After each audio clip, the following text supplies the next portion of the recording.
the more you know about a person and engaging in that relationship with that person, the more quality that's going to come out of that relationship.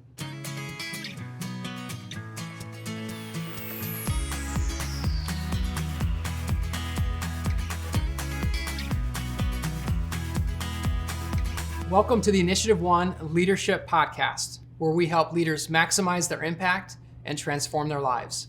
I'm your host, Nick Nighbor, as well as the VP of Strategic Partnerships for InitiativeOne. And today we have a very special guest, Dr. Steven Peters. He's new to the InitiativeOne team, and we're going to get to know him today. But before I bring him on and we bring him on the camera, let me tell you a little bit about Dr. Steven Peters. And we're gonna have a great conversation just to learn more about his background, what he's doing, and the impact that he has been making in the education industry. So Dr. Peters is the author of several award-winning books, including Do You Know Me Well Enough to Teach Me?, Teaching to Capture and Inspire All Learners, and most recently, one. This is the one I'm holding up right now. If you're on the podcast, you can't see it, so maybe go to YouTube for that. As a superintendent, Dr. Peters received the 2018 National School District of Distinction Award. But let me go back to where it started. Dr. Peters started first as a classroom teacher, then as an assistant principal, then a principal, director of secondary education, and a superintendent in schools.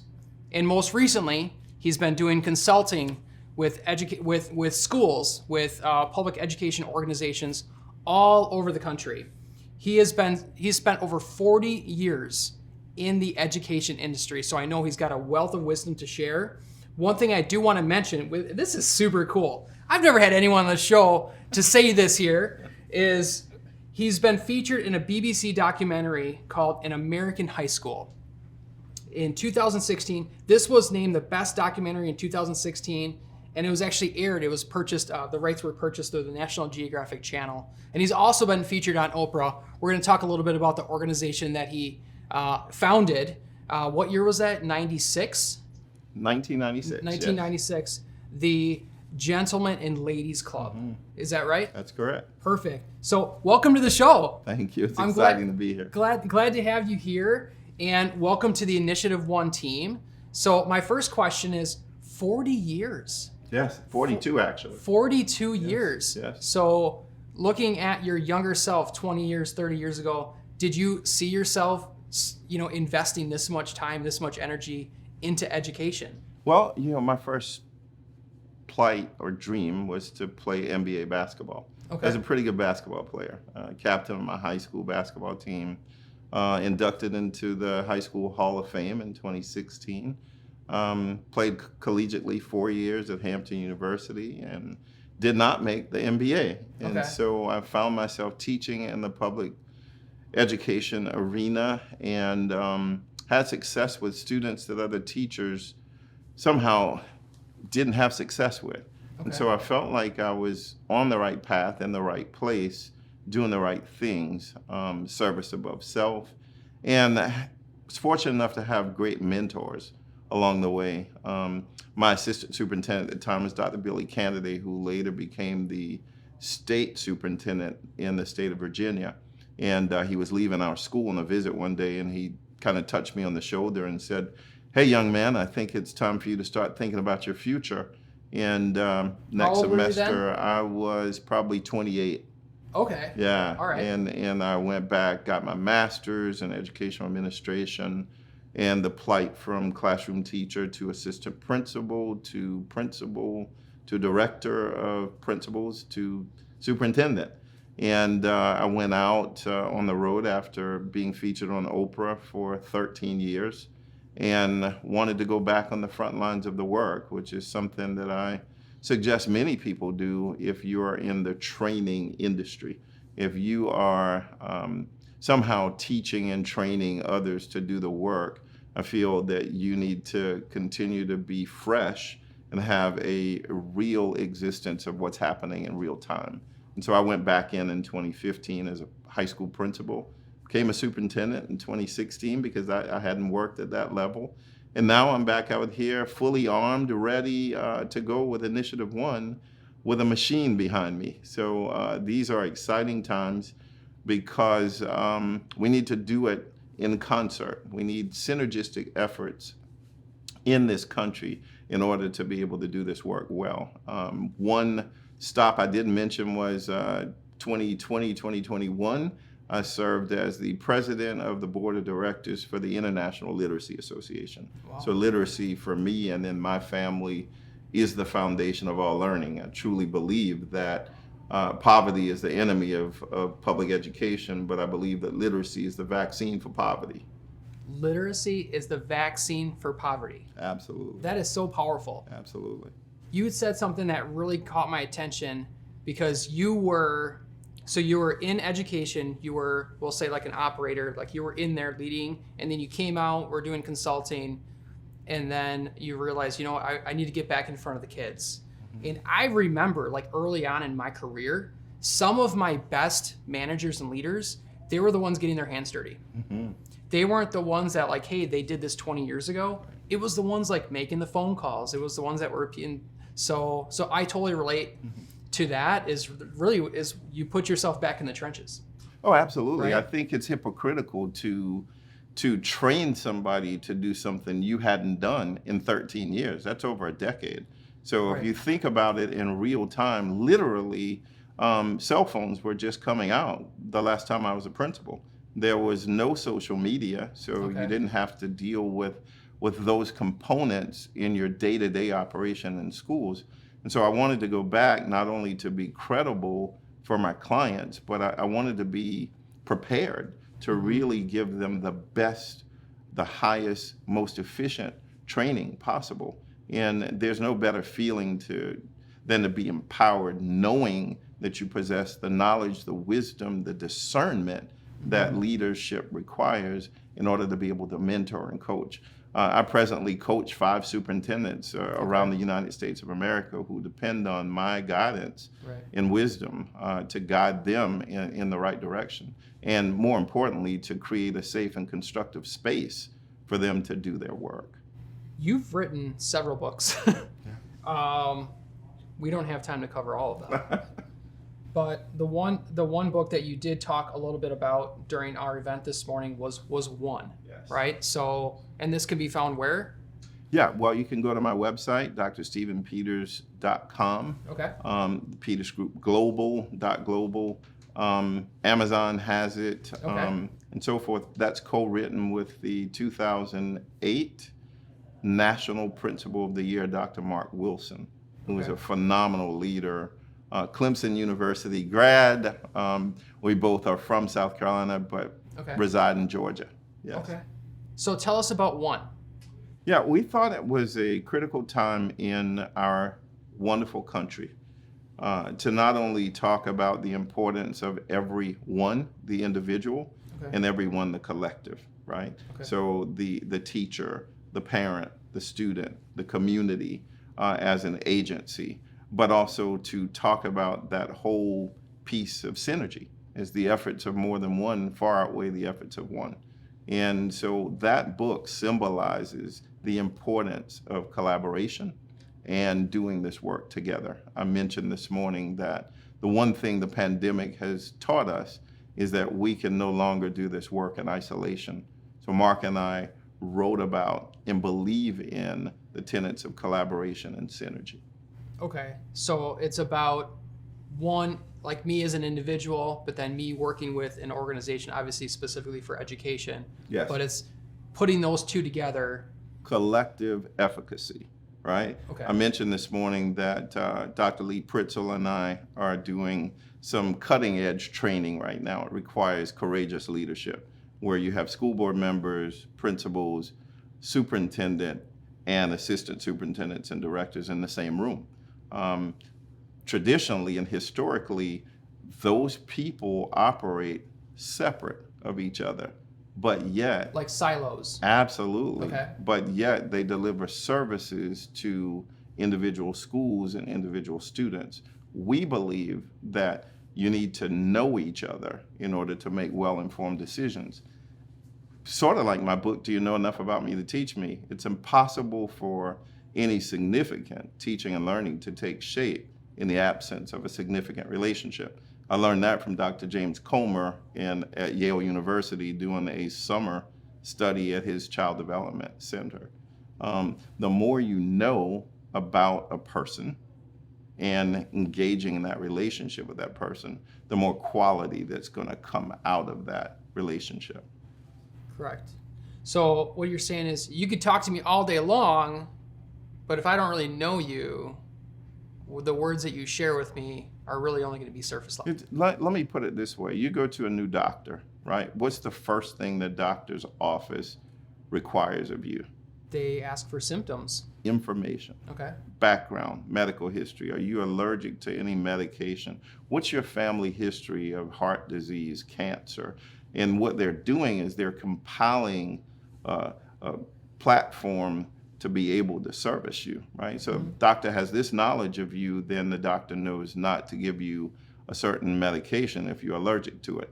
Right. There's no difference in the classroom with teachers and students. Teacher has to know what learning modality a child learns best. Are you a visual learner? Are you auditory? Are you kinesthetic? Having that knowledge informs the teacher in the practice of how best to relate to that student and deliver quality instruction to that student. So how many teachers are doing that right now? I would hope. Shout out to all of the wonderful teachers who are creating magic in the classroom space. I have mad respect for teachers and school leaders. They need help though. And never has there been a time where people are reaching out for help. And that's the exciting part about the work that we do, is because people are saying, hey, come help me. Years past, people were faking it until they made it, right? But now they can't do that. They can't hide. The pandemic has exposed some harsh truths about public education, and we need to get it right. And so that's one of the reasons that I'm so excited about partnering with InitiativeOne. It's because the efforts of more than one far outweigh the efforts of one. I can do great work on my own, Correct. Right? But I can do greater work with right. InitiativeOne. Yeah, I think there's a statement. You can go fast by yourself, but you can go further as a team. That's right. Absolutely. So we're going to impact so many people. Just as, I mean, not just InitiativeOne as a company, but specifically just in the education division. Absolutely. Because there is such a need. Yeah. There's such a tremendous need right now. Yeah, and we have to be reminded that in the past 2.5 years, nobody's ever done this work before, right? I've been in it 42 years, but nobody has done the work that's being constructed right now. We've never faced the conditions that we face. And primarily, educators used to complain about not having resources and money. In the past 2.5 years, school districts have more money than they've ever had before. But having it is just one part of the complexity of using it and knowing how to allocate resources properly. You have to determine the need, and you have to get feedback from teachers and students and parents. We have to do this work together. Right. So I'm going to do something here really quick during this episode. We are all, as you're listening to this or you're watching this, we all had teachers growing up. All of us. We've all had teachers. We've all had people influence us. If someone asks me like, hey, who's a teacher that made an impact in your life? I want you, the listener right now, to think of that teacher. Think of that teacher that made an influence on you, because you have that power on someone today. And now we're going to turn it right back to you. And I'm sure that you've had several people make an impact for your life, whether that was growing up or even professionally. So who's someone that's made an impact for you? Wow, it's hard to really identify one person or agency. Family, of course. You know, my father recently passed. He was 98 years old. My mother passed when I graduated college. My brothers and sisters, because I'm the youngest of 6 children, I watched the success that they were able to garner in just the work ethic. Right, my father worked all those years and never missed a day of work, and showing up on time meant he was late. So we were conditioned early on to show up 30 minutes early for an appointment, and those tenets that really teach you those social skills being able to interact, engage with people. So family, number one. Okay. I had great teachers. I talked about one of my teachers this morning who understood that I was an athlete, but I was also smart. And she wanted me to understand that I had the athletic part down. So she didn't spend any time other than supporting by coming to my games. She showed up. Okay. But she really wanted to stress how smart I was in the academic side, and that I was a prolific writer. I truly credit her with, me being a best-selling author today, because she taught me that I had in me more than I saw. Mentors along the way, I continue to examine my circle of influence. And I said this morning, if you're the smartest person in your circle, you need a new circle. That's right. I am stimulated by smart people, and I am constantly on a quest to learn and grow, even 42 years later. I want to know more. I want to do more. I want to impact more. And so I am encouraged by the company I keep and by those who challenge me to that next level of leadership, knowing that when I get there, it will require a different version of me as a leader. So right now, currently, are you surrounding yourself with those people that push you? Absolutely. I live with one. I'm married. I'm married to a woman who has a PhD in biochemistry. Wow. Right, who is a provost of a university and vice president, second in command, but who has a humble spirit. And so that's a careful balance that we need to create as we become leaders, or effective leaders. Truly understand that humility is the new smart, that we intentionally and strategically keep a pulse through self-awareness about being humble, right? Not just talking that, but actually walking that talk. Yes, living it. Living it. That's right. It's not easy. And you have to strike that balance, because as I spoke earlier, as an athlete, I was a point guard. I was a captain on the team. The ball was in my hand. So you're making critical and instinctive decisions while moving. Who gets the ball next? Why? Where are they? Right. Where will they be? And so I think from playing basketball from the time I was 6 years old, and doing it at a level, my older brother would take me in the gym, and I couldn't leave until I shot 100 jump shots, 100 free throws. And for a very long time in college, I held the record for the highest free throw percentage in the conference. I don't know if it's been broken after all these years, but you don't get out what you don't put in. And so I learned early on, and continue to really reflect and examine the fact that you have to make deposits in order to make withdrawals. And that's what we teach our children through the Gentlemen's and Ladies Clubs. We teach our children in our home, our grandchildren who are now coming up. We have a 16-year-old grandson who was 16 last year, who graduated high school with a high school diploma in his left hand and a 2-year college associate's degree in his right hand. He's 16 years old, with a very high score on the ACT, and he's now at 17, a junior. He only has a semester and a half left to finish his bachelor's at University of Maryland, with plans to attend medical school at John Hopkins in Maryland. So. Wow. So we don't just talk this talk, it's evidence-based, not only in how we live, but in our children and our grandchildren. But I want for other people's children what my grandson Amari and our other grandchildren are getting through our family dynamics. That's really impressive. That would be the exception, I would say. Yeah, I think it's happening more than people realize, right? I don't think that people brag and boast about what their children and grandchildren do. And so I share this information not from a platform of look at my grandson, as much as I do it from a vantage point of I've got to work really hard in concert with other people so that becomes the norm, not the exception. Right. Well, I think that goes hand in hand with the trust accelerators and the values that we've created here at InitiativeOne.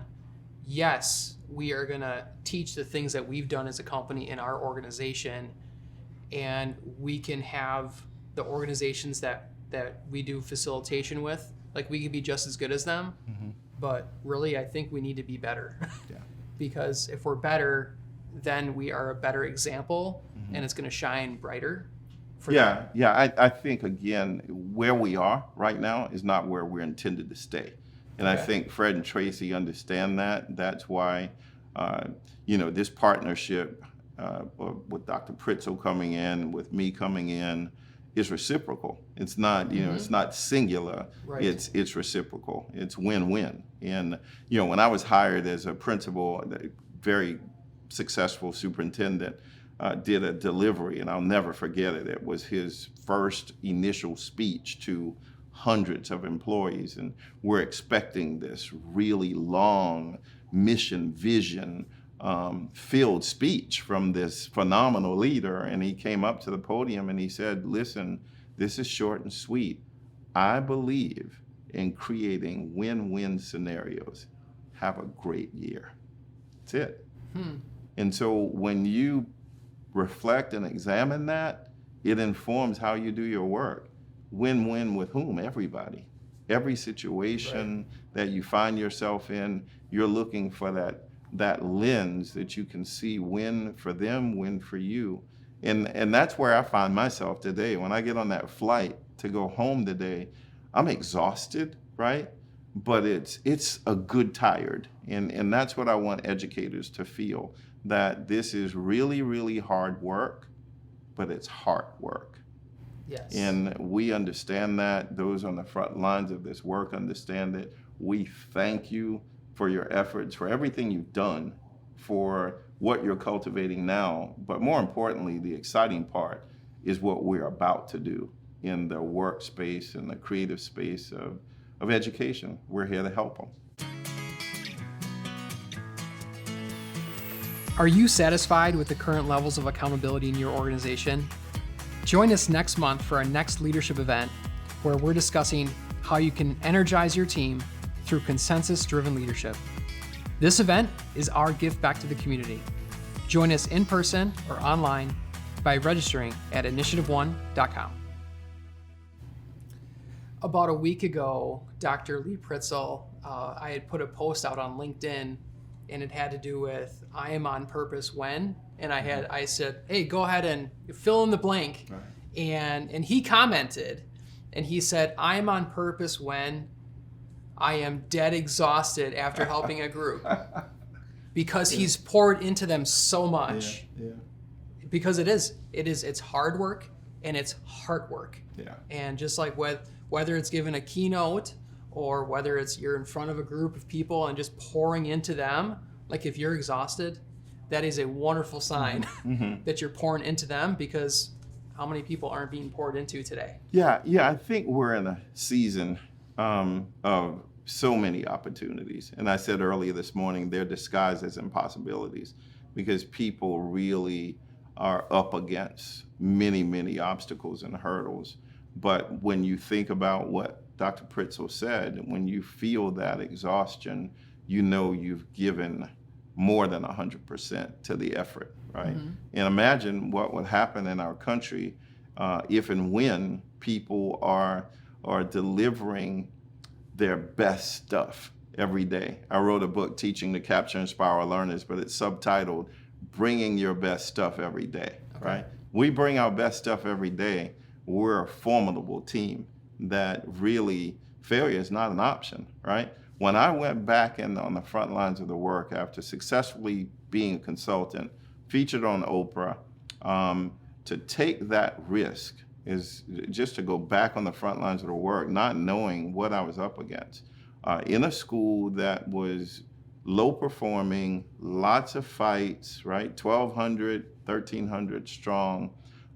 Teachers reported at 7:40. The students showed up at 6:45 because they hadn't eaten the night before, and they get a hot breakfast. Okay. So we were in the building, Jerry and I, the head custodian, only 2 adults with hundreds of children who were hungry every morning.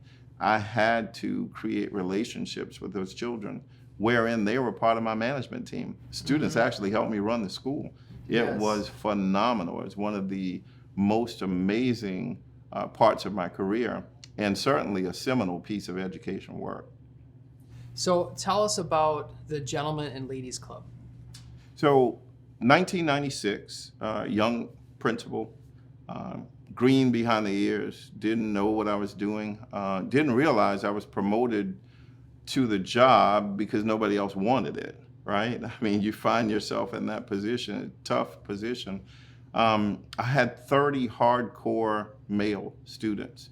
Okay. You talk about looking at data, you look at their rap sheet, constant suspensions, in and out of school, you get suspended, you come back. I met with them in the auditorium one day, and I said, listen, I don't know any other way to do this but to come to you in a humble way with a humble spirit and asking you all to help me. And they said, help you do what? And I said, help me run the school. And over to my right, I had 30 white shirts and 30 ties and 30 belts. And they said, well, what's that? And I said, that's your uniform. The streets call you thugs. I call you gentlemen. And this is how gentlemen dress. And one guy says, I'm not wearing a shirt and tie to school, please. And he got up to leave. And I had 50 tickets to an NBA basketball team given to me by a friend who worked at NBA. And I said, we've got 50 free tickets. And Jordan was coming to DC, Michael Jordan. I said, how many of y'all want to see Michael Jordan play? Wow. And that guy sat back down. He said, what size is my shirt? That's funny. What size is my shirt? I'll never forget it. And he says, well, what do we have to do? I said, well, the game is in 3 weeks, right? We're going to size you in your shirts and ties. You're going to wear them the first day, Monday, start the week fresh, looking good. Several of you will get assignments like cafeteria duty, bus duty. There's a lot of students who are afraid of these kids. I mean, they had leadership potential. They were just leading negatively. Influence in the wrong way. Absolutely. And so we have 3 weeks. Here's what you have to do. Here's the criteria to get on the bus to go to DC to the game. Perfect attendance for 3 weeks. That's 15 days of school. None of them had it. No referrals to the office by a teacher or staff for getting in trouble for behavior, right? No suspensions in school or out of school. Okay. All your homework done, 15 straight days of school. And so we issued progress reports that teachers filled out. Progress reports came back to the Gentlemen's Club meeting. We held a meeting for an hour and a half on Wednesday afternoon after school. We would collect the progress reports, look at them, make sure everybody was on case. 3 weeks went by. We had 28 out of 30 gentlemen meet the criteria. The other 2 boys that didn't showed up that Saturday morning to get on the bus, and they weren't allowed to board. They thought they could talk their way in. Couldn't do it. Right. Nobody, and my father taught me this, nobody rises to low expectations. And so the Gentlemen's and Ladies Club platform, the curriculum is established on that tenet, that nobody rises to low expectations. So that's how we got our start. Okay. Deeper than that was before we would take them to an NBA basketball game, we took them to the Smithsonian, the museum, right? Wow. They were like, nobody wants to go to a museum, Doc. Take us to the game, take us to the game. We got there, we didn't get to the game until halftime, not because of me, because they were captured and inspired. And we went from the Smithsonian. The next trip, we went to the Corcoran Gallery of Art, where one of our students said, if this is displayed here, my work is just as good. He's now a graphic artist, right, in Atlanta, Georgia, full scholarship to college. You fed into him. Well, he was exposed. Right. He was exposed. That's why exposure is a huge component of the Gentlemen's and Ladies Club process. So we're excited to be able to have InitiativeOne with us on this journey, because we're going to be able to reach thousands of students all over the place. We're going to create apps so that a student in Florida can connect with a student in New York, Chicago, LA. I mean, it's just going to be amazing. I get chill bumps when I think about the impact that we're going to make, and looking at the ROI for education, return on impact that we'll get. Yes.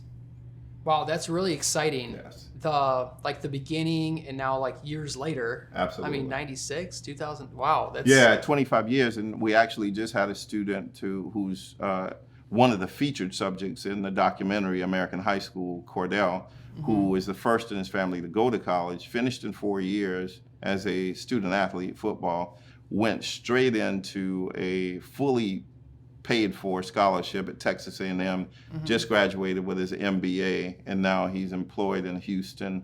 Paul Barber is a stockbroker on Wall Street from our first group in 1996. Brian Black in Maryland, our second group that was featured on Oprah. They're on the cover of my book, Inspired to Learn Why We Must Give Children Hope, is a head football coach at his old high school. He is a husband and a father. And so we gathered them during the summer at a summer leadership retreat to help us rewrite curriculum that's relevant to these times. Right. So they're still involved in actively engaged in the process. Great. Well, thank you so much for being on the show here, Stephen. My pleasure. It's welcome to the team. My pleasure. Absolutely. It is great to have you. Everything that all of the knowledge, all of the wisdom, all the good work that you've done, and then coming together with InitiativeOne on the impact that we're making, education throughout all the other industries that we serve. It's gonna be an amazing ride. Oh, I'm excited. It's gonna be so awesome. So. Yes. Thank you so much for listening to this episode. If you're on YouTube, obviously you're watching it.